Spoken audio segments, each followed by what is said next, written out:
Kita semakin tua, semakin kita dekat dengan kubur, kita melihat diri kita semakin malas untuk berbuat ketaatan, semakin malas untuk dekat dengan Allah.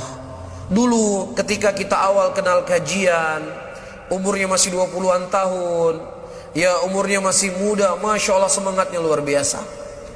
Ya kajian macet tetap hadir, kajian lagi ada hujan tetap hadir.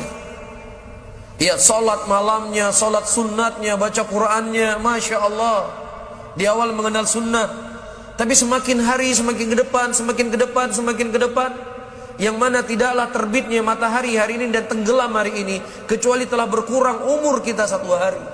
Berarti kalau seandainya umur kita hari ini sudah 30 tahun dan umur kita sudah 40 tahun, kita mendapatkan diri kita semakin jauh dari Allah Subhanahu wa taala. Kita mendapatkan diri kita semakin sulit untuk berbuat ketaatan, semakin sulit untuk beribadah kepada Allah. Para hadirin dan hadirat, kita takutkan apa yang dikhabarkan oleh Nabi sallallahu alaihi wasallam dalam sebuah hadisnya. Ya, ma min abdin illa kataba maq'adu minal jannah wa maq'adu minan nar.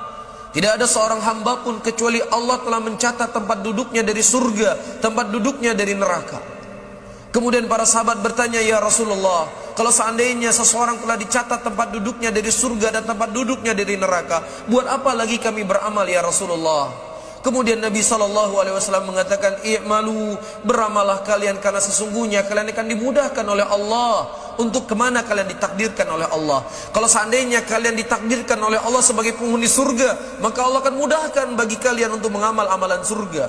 Tapi kalau seandainya Allah Subhanahu wa taala mencatat kalian daripada penghuni neraka, Allah akan mudahkan kalian untuk bermaksiat kepadanya. Allah akan sulitkan kalian untuk beribadah kepadanya. Subhanallah. Ini hal yang perlu kita introspeksi dalam diri kita, para hadirin dan hadirat. Perlu kita untuk hisab diri kita. Perlu terkadang kita bersendirian di kamar kita untuk memikirkan keadaan kita. Kenapa umur saya semakin bertambah? Umur saya semakin dekat dengan kubur, tetapi sulit saya diajak untuk taat, sulit saya untuk berbuat baik. Dulu saya semangat ikut kajian, sekarang saya sudah malas-malasan ikut kajian. Tapi untuk melihat hal-hal yang gak penting, melihat hal yang sia-sia, kenapa saya siap sekian jam? Takutlah dengan hadis ini, para hadirin, takutlah. Ya, begitu nyata ucapan Nabi SAW, yang itu bisa kita jadikan sebagai sandaran. Kenapa? Semakin saya dekat dengan kubur, semakin sulit untuk saya berbuat ketaatan. Kita khawatir Allah nggak menginginkan kita masuk dalam surganya, makanya Allah persulit kita untuk beramal saleh. Ya mungkin Allah catat kita sebagai penghuni neraka karena Allah mudahkan kita untuk berbuat dosa dan berbuat maksiat. Ini yang perlu kita renungi, bapak-bapak dan ibu-ibu yang dimuliakan oleh Allah. Hisablah diri-diri kita, kata Umar bin Khattab, sebelum kita dihisab. Perhatikan, ya, apakah semakin saya tua semakin berkah ketaatan yang saya lakukan, semakin baik hidup saya, atau bagaimana?